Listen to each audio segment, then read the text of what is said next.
সাহিত্য সভাত আৰু ইয়াৰে আজি মুকলি সভাপতি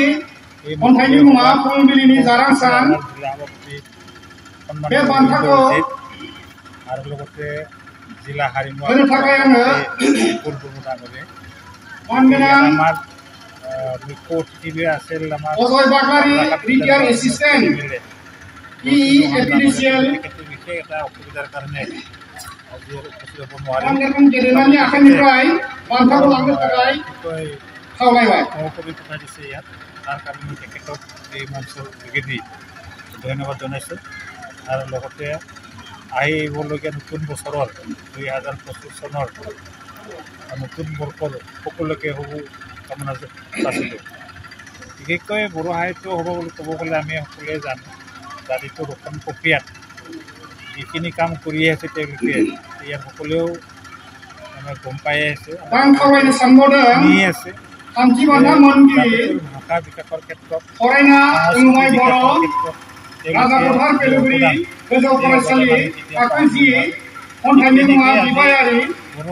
ভাষা বিএলপিৰ লগত যি চুক্তি হ'ল সেই চুক্তিৰ মৰ্মে ভাৰত চৰকাৰৰ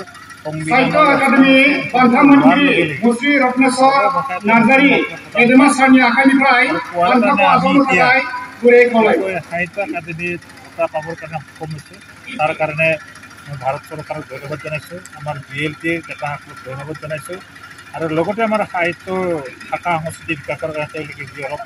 প্ৰচেষ্টা বা এটা গঠন কি এটা এখোজ আগুৱাই গ'ল তাৰ কাৰণে মই তেওঁলোকক ধন্যবাদ জনাইছোঁ।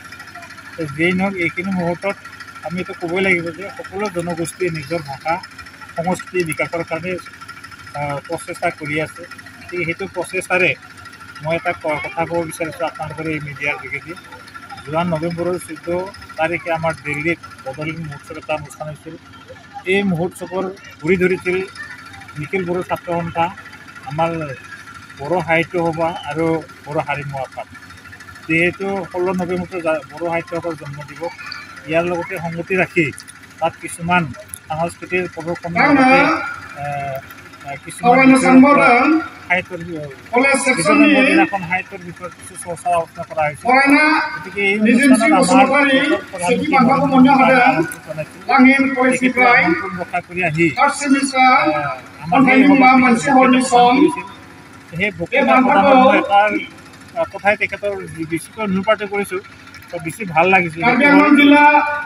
তেখেতে কৈছিল তেতিয়াহ'লে বড়ো এইখিনি মুহূৰ্তত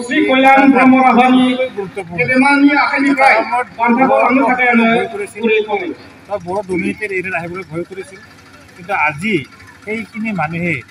নিজৰ কৰ্মস্পৃহাৰ কাৰণে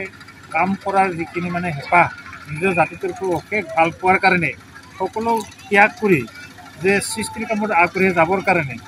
হৈ যোৱা সেই বড়োলেণ্ড মহোৎসৱৰ এটা মানে ফলশ্ৰুতি ইয়াৰ যোগেদি আমি এতিয়াই ক'ব পাৰোঁ সেইদিনাখন নৰেন্দ্ৰ মোদীৰ যি ভাষণ সেই ভাষণ গোটেই বিশ্বব্যাপী আৰু প্ৰসাৰিত হোৱাৰ লগে লগে আমি গৌৰৱ কৰিছোঁ জাতিগঠন প্ৰক্ৰিয়াত অন্ততঃ অলপ আগবাঢ়ি গৈছে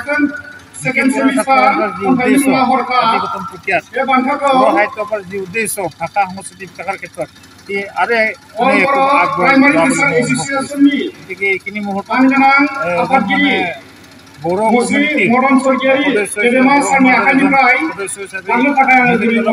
অনুভৱ কৰিছোঁ যে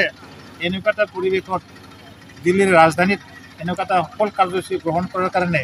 আমাৰ নেতাসকলক বা বিষয়ববীয়াসকলক এই মুহূৰ্তত তেখেতসকলক মই ধন্যবাদ জ্ঞাপন